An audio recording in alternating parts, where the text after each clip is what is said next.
الشيطان اللعين الرجيم بسم الله الرحمن الرحيم الحمد لله رب العالمين والعاقبة للمتقين والجنة للمواهدين والنار للملحدين والعاصين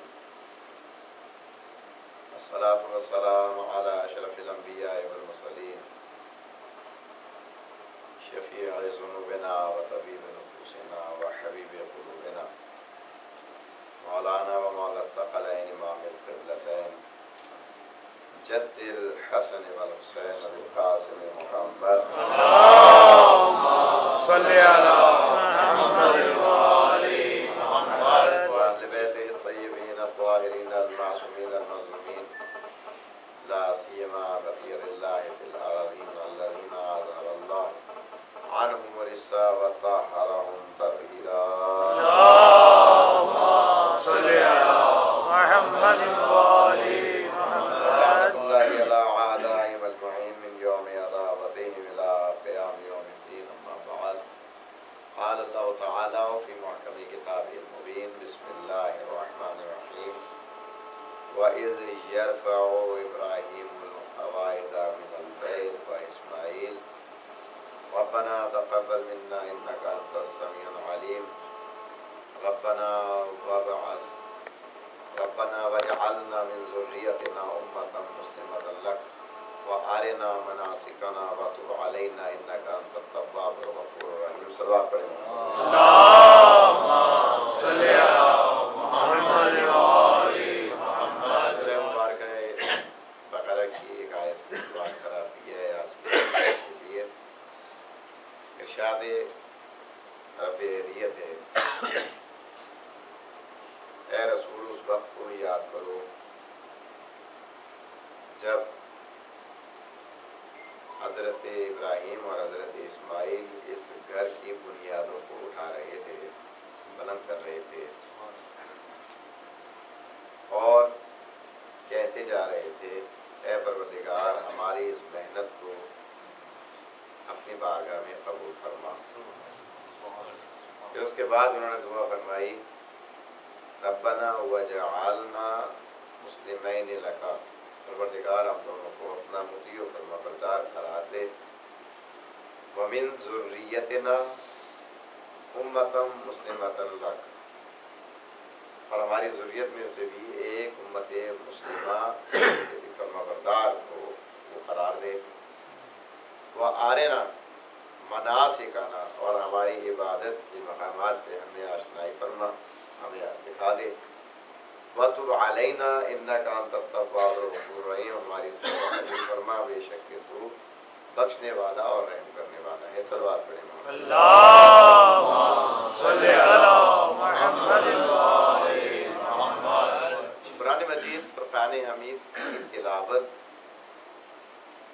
اور اس کے ترجمے کو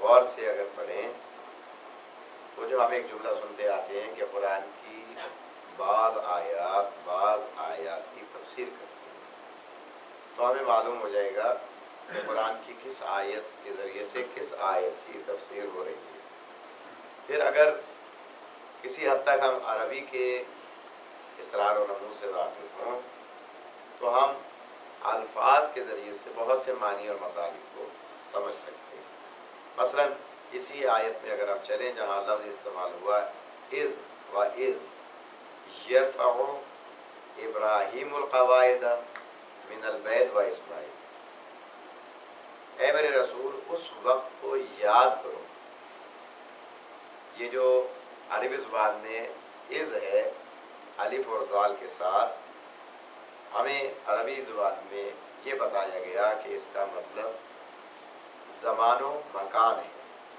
یعنی جہاں پر لفظ اذ آ جائے گا اس سے مراد زمان اور مکان ہوگا جیسے کہ حضرت آدم علیہ نبینا علیہ السلام کے بارے میں جب بیان کیا گیا کہ وہ فرشتے جو ہے ان کو سجدہ کر رہے تھے وہ واقعہ جب یاد دلانا تھا تو پروردگار نے اپنے رسول سے فرمایا کہ پروردگار وہ وقت یاد کرو کہ جب فرشتے جو ہیں جب تمہارے رب نے فرشتوں کو یہ کہا کہ آدم کو سجدہ کریں وَإِذْ قَالَ رَبُّكَ لِلْمَلَائِكَةِ، وہاں پر بھی یہی عزت موجود ہے. یعنی زمانہ، اس کے اندر ایک زمانہ بھی پوشیدہ ہے اور اس کے اندر جگہ بھی پوشیدہ ہے. کون سا زمانہ اور کون سی جگہ؟ اسے عز زمانیہ اور مکانیہ بھی کہتے ہیں. جہاں بھی یہ آئے گا اس سے مراد یہ ہوگی کہ کوئی زمان و مکان ایسا گزرا ہے جس کی یاد، جس کی آپ بات کسی کو یاد دلانا چاہتے ہیں. تو اب گویا اللہ تعالیٰ اپنے رسول سے فرما رہا ہے، اے میرے رسول وہ وقت یاد کرو، وہ وقت یاد کرو کہ جب ابراہیم اس گھر کی بنیادوں کو اٹھا رہے تھے اور اسماعیل بھی. تو یہ تو ہم اور آپ بہت آسانی سے جانتے ہیں کہ کسی کو جب کوئی بات یاد کرانی ہوتی ہے تو اس کے لیے لازمی نتیجہ یہ ہوتا ہے کہ میں اور وہ شخص جسے میں بات یاد کرا رہا ہوں کسی ایک مقام پر پہلے سے موجود تھے، وہاں پر موجود تھے، اور پھر اس کے کافی عرصے کے بعد جب دوبارہ بات کرنے کا موقع ملا، جب دوبارہ بات کرنے کا وہ وقت آیا تو پھر آپ نے ان سے کہا کہ بھئی تمہیں وہ وقت یاد ہے کہ جب یہ بات ہوئی تھی. تو ظاہر ہے کہ آپ اسے یاد کروائیں گے کہ جو آپ کے ساتھ پہلے سے اس مقام پر موجود ہو. کسی ایسے کو تو آپ یاد نہیں کرائیں گے کہ جس کا پہلے سے کہیں آپ کے ساتھ وجود ہی نہیں تھا. تو اب اللہ جب اپنے رسول کو یہ کہہ رہا ہے میرے رسول اس وقت کو یاد کرو جب ابراہیم اور اسماعیل اس گھر کی دیواروں کو اونچا کر رہے تھے.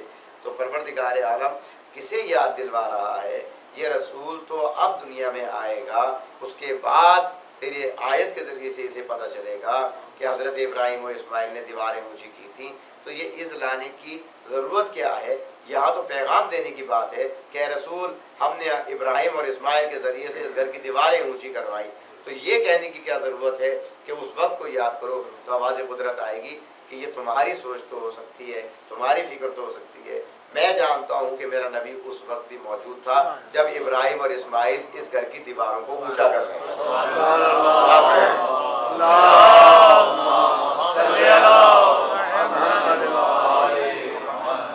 معلوم یہ ہوا کہ دو نبی ان دیواروں کو اونچا کر رہے تھے اور حضرت ختمی مرتبت اس مقام پر، کون سا مقام ہے، کون سا زمانہ ہے ہم نہیں جانتے، لیکن اس بتا رہا ہے کہ کوئی زمانہ موجود ہے، کوئی مکان موجود ہے جہاں سے اللہ کے رسول جو ہیں وہ دیکھ رہے ہیں کہ ابراہیم اور اسماعیل جو ہے اس گھر کی دیواروں کو اونچا کر رہے ہیں. اس کے بعد کے جملے ہیں ربنا تقبل منا. اچھا جب یہ دیواریں اونچی ہو رہی تھیں تو کیا کہتے چلے جا رہے تھے؟ یہاں پر دعا ہے نا، پھر آیت کی طرف چلتے ہوئے یرفع ابراہیم القواعد من البیت و اسماعیل ربنا تقبل منا انک انت السمیع العلیم. اے پروردگار ہم سے اس کام کو قبول فرما، بے شک تو سننے والا ہے اور جاننے والا ہے. تو اب یہاں پر جو حضرت ابراہیم اور اسماعیل یہ فرما رہے ہیں پورے قرآن میں، ذمہ داری سے کہہ رہا ہوں کہ یہاں پر کہیں ایسا لفظ عربی کا نہیں ہے کہ جہاں پر یہ لکھا ہوا ملے کہ وہ دونوں کہہ رہے تھے. یہ نہیں کہ قالا ان دونوں نے کہا ربنا تقبل منا کہ اے پروردگار ہماری اس محنت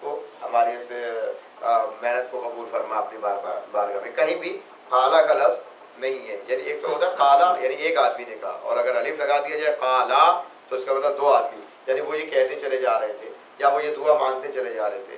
کہیں اس کا ذکر نہیں ہے. تو پھر یہ کیسے پتہ چلا کہ جناب وہ یہ کہہ رہے تھے کہ اللہ ہماری اس دعا کو قبول فرما؟ در حقیقت ان کے اس کام کے وقت میں جو ان کی قلبی کیفیت تھی، جو ان کی قلبی کیفیت تھی، جو وہ اخلاص سے کام انجام دے رہے تھے، تو جو اس وقت کی قلبی کیفیت تھی اس قلبی کیفیت کو اللہ نے دعا بنا کر ہمارے سامنے پیش کر دیا. میرے پاس یہ نہیں ہے کہ کہہ رہے تھے، نہیں، ان کے قلب کی کیفیت یہ تھی کہ زبان سے کچھ نہیں کہہ رہے تھے، کام انجام دیتے چلے جا رہے تھے. دل کی کیفیت یہ تھی کہ پروردگار یہ جو ہم محنت کر رہے ہیں اسے اپنی بارگاہ میں قبول کرتا چلا جا، یعنی اس کو اپنی بارگاہ میں قبول کر لے. یعنی اتنا نفس پاکیزہ، اتنی قلب کی کیفیت پاکیزہ، یہ وہ ہستیاں ہیں جن کا قلب بھی اتنا پاکیزہ ہوتا ہے کہ دل سے گزرنے والا ارادہ اور دل میں پیدا ہونے والی تمنا اللہ آیت بنا کے پیش کر دے. بڑے محمد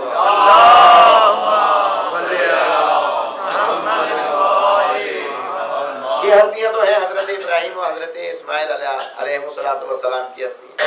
ہمیں اس کی تمثیل، ہمیں اس کی مثال اور جگہ بھی ملتی ہے قرآن مجید میں. بہت مشہور واقعہ ہے قرآن مجید کا. آپ سورہ حل عطا پڑھیے، جسے سورہ دہر بھی کہتے ہیں، سورہ انسان بھی کہتے ہیں.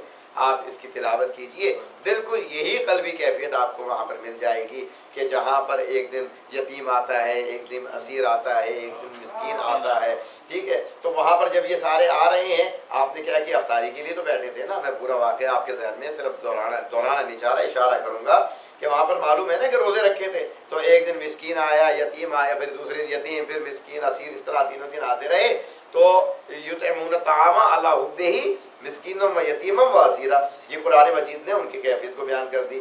کہ اب یہاں پر پھر میں ایک منٹ کے لیے روک لوں آپ کو کہ یہ جو ہے یطعمون الطعام علی حبہ، یہ جو علی حبہ، یہ ضمیر بھی بہت عجیب و غریب کمال رکھتی ہے اپنے اندر. یہاں پر دونوں طرف جاتی ہے. یطعمون الطعام علی حبہ، وہی کی ضمیر اللہ کی طرف بھی جاتی ہے کہ وہ یطعمون الطعام یعنی کھانا کھلاتے ہیں اللہ کی محبت میں، ایک اس طرف بھی جاتی ہے. اور دوسری طرف اگر کھانے کی طرف لے جائیں یطعمون الطعام علی حبہ، کہ کھانے کی بھی محبت بھی. کھانے سے محبت کون نہیں کرتا؟ جب بھوک لگی ہو تو پھر پتہ چلتا ہے کہ کھانے سے محبت ہے یا نہیں. باوجود اس کے کہ خود رغبت ہے کھانے کی طرف، باوجود اس کے کہ خود خواہش ہے کھانے کی طرف، لیکن خواہش رکھتے ہوئے بھی اپنی اس خواہش کو دبا کر کے یتیم اور مسکین اور اسیر کو دے رہے ہیں.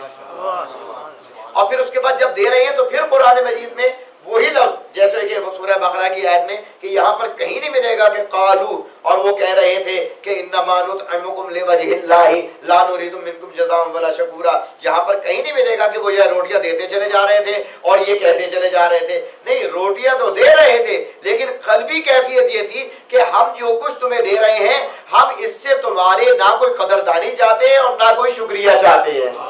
صلوات پڑھیں محمد بلکہ کیا چاہتے ہیں؟ انما نطعمکم لوجہ اللہ، ہم تو صرف اللہ کے لیے تمہاری بارگاہ میں، ہمیں اللہ کے لیے تمہارے سامنے یہ پیش کر رہے ہیں. ان کی قلبی کیفیت ایسی تھی، اتنی قلبی کیفیت پاکیزہ جیسی کہ حضرت ابراہیم و حضرت اسماعیل علیہ السلام کی تھی.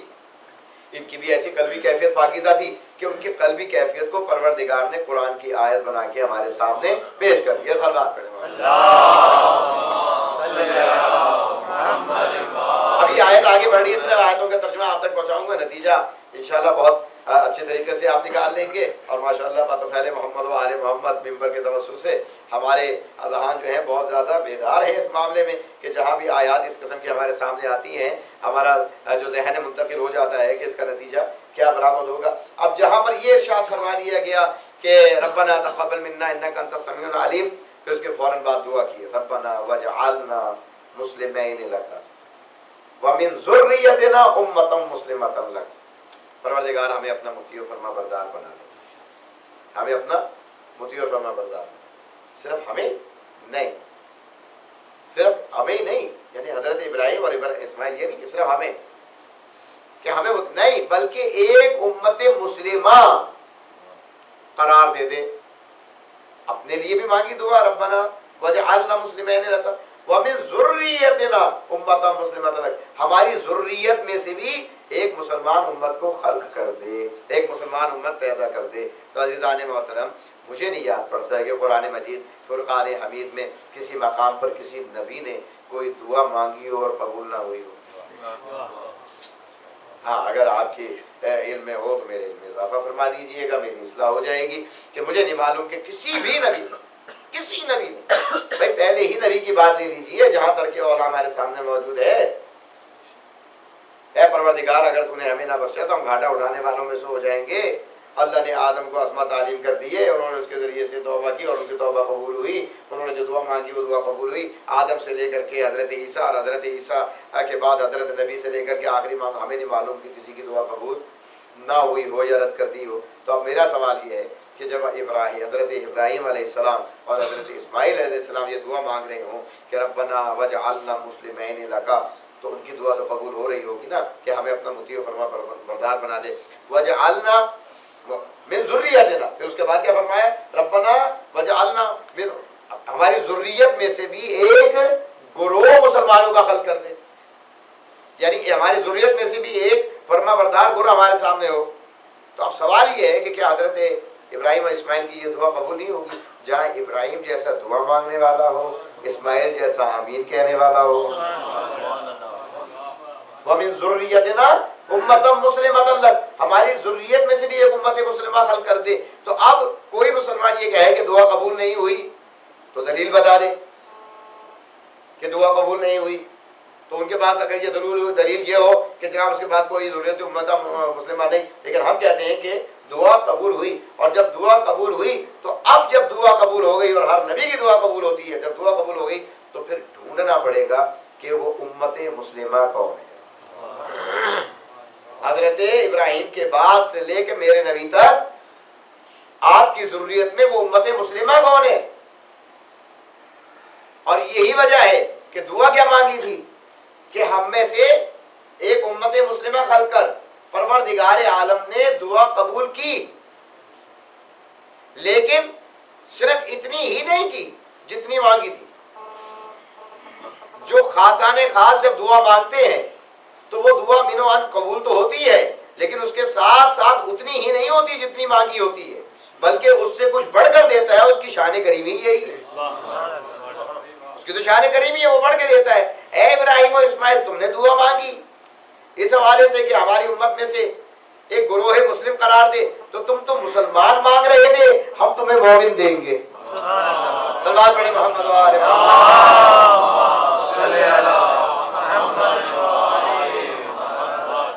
تم تو صرف فرما بردار مسلم مانگ رہے تھے نا، ہم تمہیں مومن دیں گے۔ بھی مومن کہاں دیں گے؟ قرآن مجید میں ارشاد ہوا لَقَدْ مَنَّ اللَّهُ عَلَى الْمُؤْمِنِينَ إِذْ بَعَثَ فِيهِمْ رَسُولًا مِّنْ أَنفُسِهِمْ، اللہ تعالیٰ نے صاحبان ایمان پر احسان کیا کہ ان میں رسول مبعوث کیا انہی کے نفوس میں سے۔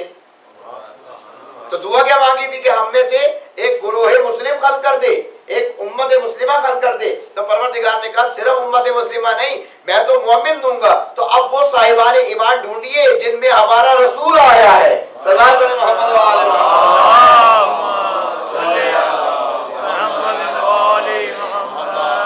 وہ صاحبان ایمان ڈھونڈیے جس میں ہمارا رسول تشریف لائے، ہمارے رسول تشریف لائے۔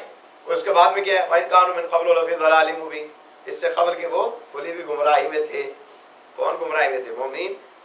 مومن تو وہ ہوتے ہی نہیں جو گمراہ ہو، تو گمراہ کو تو مومن ہم کہہ نہیں سکتے، اور جب ہم نہیں کہہ سکتے تو قرآن کیسے کہے گا کہ وہ مومن گمراہوں میں تھے؟ یعنی گمراہی، مومن کبھی گمراہی میں نہیں پڑتا، اور مومن وہ ہوتا ہی نہیں ہے جو گمراہ ہو۔ تو پھر اس آیت کا ترجمہ کیا ہوا وَإِن كَانُوا مِن قَبْلُ لَفِي ضَلَالٍ مُبِينٍ، اس سے پہلے کہ وہ کھلی ہوئی گمراہی میں تھے۔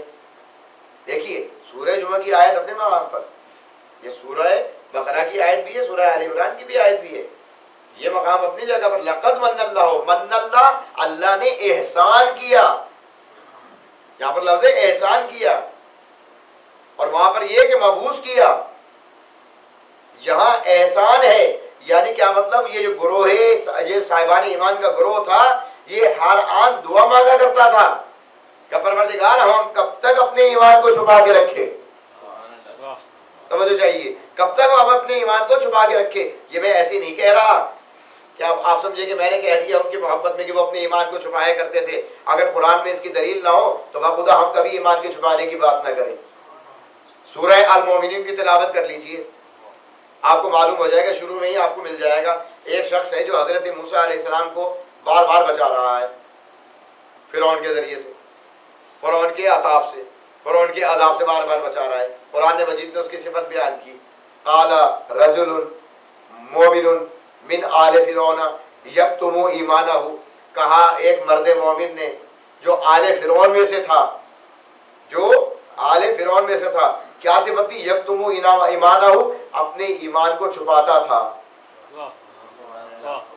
قرآن ہے، اپنے ایمان کو چھپاتا تھا۔ پروردگار عالم، ایمان کا چھپانا بہت اچھی بات ہے، ایمان کا چھپانا ایک اچھی صفت ہے، تاکہ بالکل اچھی صفت ہے۔ پروردگار کیوں ایمان کو چھپا رہا تھا؟ وجہ بھی تو بتاؤ۔ تو قرآن ہمیں وجہ بتا رہا ہے، وہ اپنے ایمان کو اس لیے چھپا رہا تھا کہ اپنے ایمان کو چھپا کر کے حضرت موسیٰ کو بچا رہا تھا۔ صلوات پڑھیں محمد وآلہ محمد۔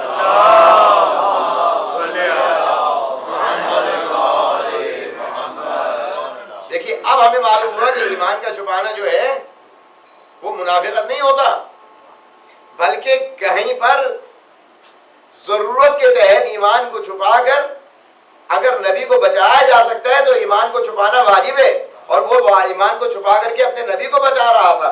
تو جب وہاں پر ہمیں پتا چلا کہ ایک شخص تھا جو اپنے ایمان کو چھپاتا تھا، اور کہا تھا بھی کس میں سے؟ من آل فرعون، فرعونیوں میں سے تھا۔ تو فرعونی کون تھے؟ گمراہ تھے یا ہدایتی یافتہ تھے؟ تو اب پتا چلا وَإِنْ كَانُوا مِنْ قَبْلُ لَفِي ضَلَالٍ مُبِينٍ کہ اس سے قبل وہ گمراہی میں تھے۔ بھئی اصل میں گمراہی میں تھے کا کیا مطلب ہے؟ گمراہی میں تھے کا مطلب یہ کہ یہ جو گروہ صاحبان ایمان تھا جس میں اللہ نے اپنے رسول کو بھیجا تھا، یہ جس معاشرے میں زندگی گزار رہے تھے وہ گمراہوں کا معاشرہ تھا۔ اس معاشرے میں صاحبان ایمان تھے جو یہ دعا کر رہے تھے پروردگار اس کو بھیج دے جس کا تو نے ہمیں وعدہ فرمایا ہے۔ صلوات علی محمد و آل محمد۔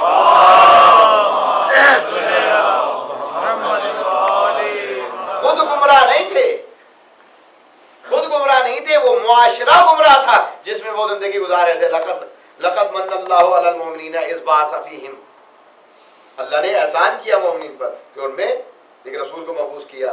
تو یہ وہ لوگ تھے کہ جو وہاں پر موجود تھے، لیکن تم نے مسلم مانگے تھے، اے ہمارے خلیل ہم تمہیں مومن دیں گے، صاحبان ایمان دیں گے۔ تو عزیزان محترم، سورہ المومنین کے آج بھی ذہن میں رہے کہ جہاں پر پروردگار نے فرما دیا کہ دیکھو وہ جو آل فرعون میں مرد تھا اپنا ایمان چھپاتا تھا۔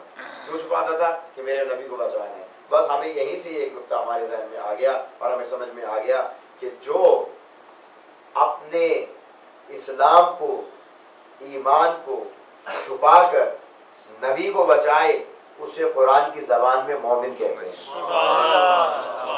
توجہ چاہیے۔ اپنے ایمان کو، اپنے اسلام کو چھپا کر سینے میں رکھ کر اپنے زمانے کے نبی کو بچائے اسے مومن کہتے ہیں، لیکن جو اپنے کفر کو، اپنے شرک کو چھپا کر کسی نبی کے خلاف سازش کرے اسے منافق کہتے ہیں۔ صلی اللہ محمد یعنی کفر چھپا کر نقاب اسلام کی اوڑھ لی تو وہ ہوگا منافق، لیکن ایمان چھپا کر اگر اپنے نبی کو بچا رہا ہے تو وہ قرآن کی زبان میں ہوگا مومن۔ تو اب ہمیں سمجھ میں آیا کہ ہم جو یہ کہتے ہیں کہ ہمارے نبی کو کس نے بچایا، ہمارے نبی کی کس نے مدد کی، جس نے ہمارے نبی کی مدد کی وہ ہستی از روئے قرآن صرف مسلم نہیں ہے بلکہ مومن ہے۔ اور مومن بھی کیوں نہ ہو؟ اس لیے کہ جب کل ایمان کے باب ہیں،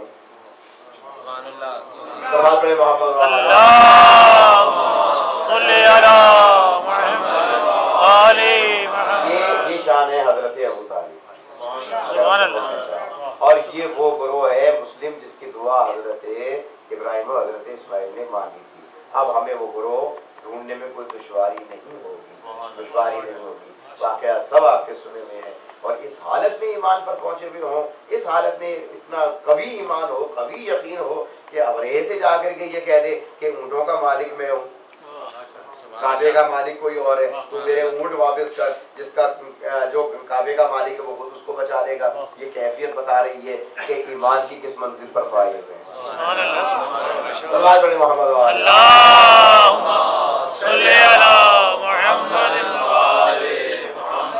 ہمیں کیفیت بتا رہی ہے کہ ایمان کی کس منزل پر فائز ہیں، اور وہاں پر حضرت ابو طالب کی ایمان کی منزل یہ ہو کہ جیسے کہ آپ سنتے رہتے ہیں نا کہ سب نے میٹنگ کی تھی، جناب چلے جا کر کے ابو طالب سے بات کریں کہ یہ ان کا بھتیجا جو لا الہ الا اللہ کہلوا رہا ہے اس کے در پر دعا، ان کے مقاصد کیا ہیں، کہ ایسا تو نہیں کہ دولت چاہتے ہوں، کہ ایسا تو نہیں کسی حسین و جمیل اور سے حق چاہتے ہوں، کہیں ایسا تو نہیں بادشاہ چاہتے ہوں۔ تو ساروں کے سارے میٹنگ کر کے آ گئے حضرت ابو طالب کے پاس۔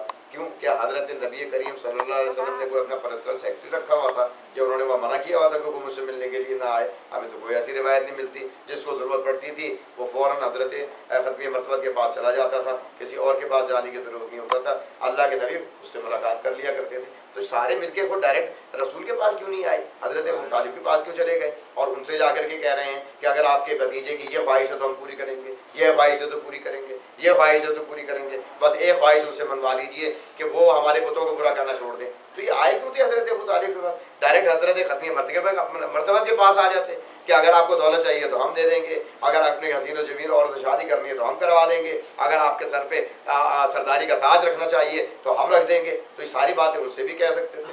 وہاں آ کر کے کہنے کی کیا مطلب تھا؟ وہاں آگے کہنے کا مطلب صرف ایک ہی دکھائی دے رہا تھا کہ جہاں پر وہ یہ میٹنگ کر رہے تھے اس میٹنگ کے ابو طالب شریک نہیں تھے. اس میٹنگ میں ابو طالب شریک نہیں تھے. کیوں شریک نہیں تھے؟ ان میں سے ہوتے تو شریک ہوتے.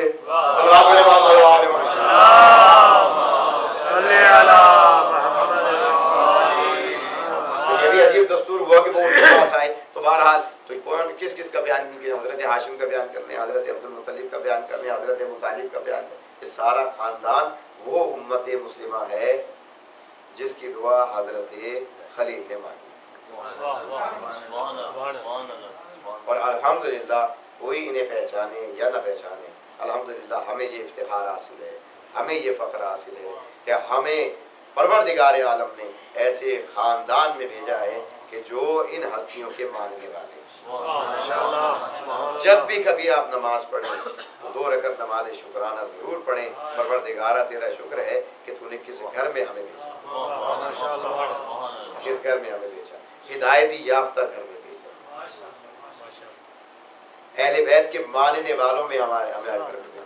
اور ساری خوشیاں قربان کر دیتے ہیں, ہم ساری اپنی خوشیاں قربان کر دیتے ہیں غم حسین. ساری خوشیاں ہماری قربان. کون ہے آج کل کے دور میں جو غم چاہتا ہو؟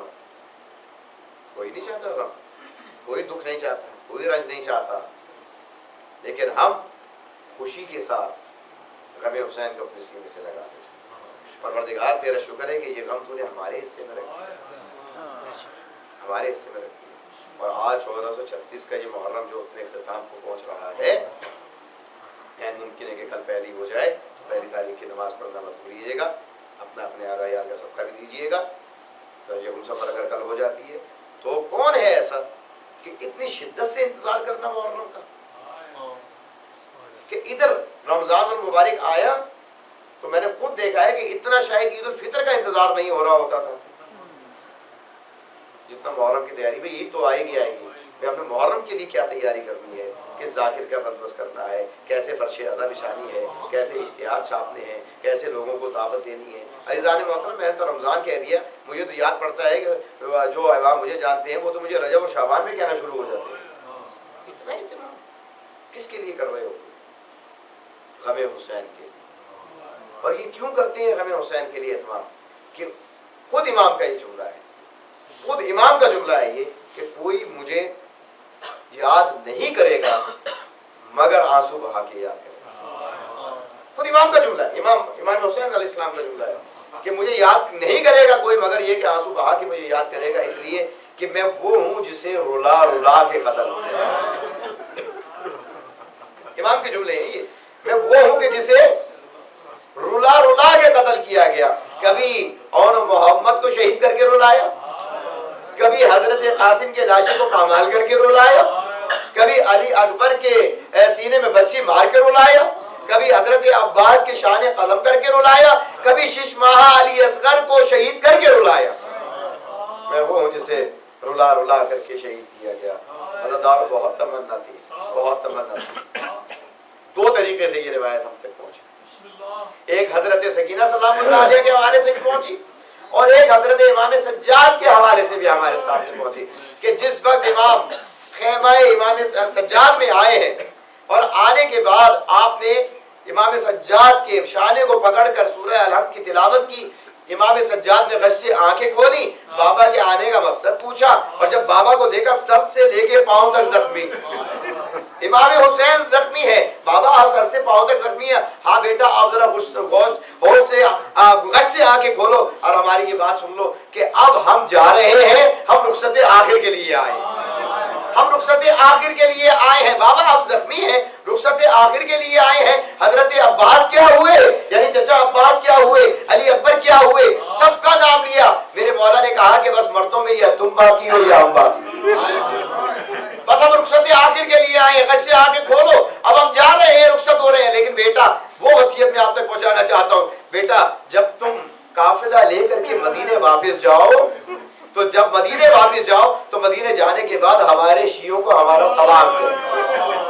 اللہ اکبر. مولا حسین اور ہمیں سلام کہلوائے, مولا حسین اور ہمیں سلام کہلوائے کہ جب شیعوں میرے شیعوں سے ملنا تو انہیں میرا سلام کہنا اور کہنا ہے میرے شیعوں جب بھی کبھی ٹھنڈا پانی پینا تو میری پیاس کو یاد کر لینا, اور جب بھی کسی مظلوم کا ذکر سننا تو میری مظلومیت پر رو لینا. یہ میرے مولا وہ حسین ہے, وہ وہاں پر جملہ فرماتے ہیں میرے شیعوں کو پیغام دینا میں وہ ہوں جسے رلا رلا کر کے شہید کیا گیا. ایک مقام وہ ہے اور دوسرا مقام حضرت سکینہ کا مقام ہے. حضرت سکینہ کا مقام ہے جس میں حضرت زینب پہنچی ہے اور ڈھونڈتی ہوئی پہنچی حضرت سکینہ کو. نشیب میں کیا دیکھا کہ بچی جو ہے ایک لاشے سے لپٹی ہوئی ہے, ایک لاشے سے لپٹی ہوئی ہے. بیٹا یہاں پر کیسے لپٹی ہوئی ہے لاشے, کس کا لاشا ہے؟ کہا کہ بوبی اماں میرے بابا کا لاشا ہے, میرے بابا کا لاشا ہے. ارے تم نے کیسے پہچانا اس کا سر تو نہیں ہے؟ کہا کہ جس وقت میں آ رہی تھی اپنے بابا کو پکار رہی تھی اسی لاشے سے آواز آئی تھی الیہ الیہ سکینہ, اے سکینہ آ میرے سینے پر لیٹ جا. کہا کہ تمہارے بابا نے کچھ کہا؟ کہا کہ ہاں میرے بابا نے ایک ہی وصیت کی, سکینہ جب لوٹ کر جانا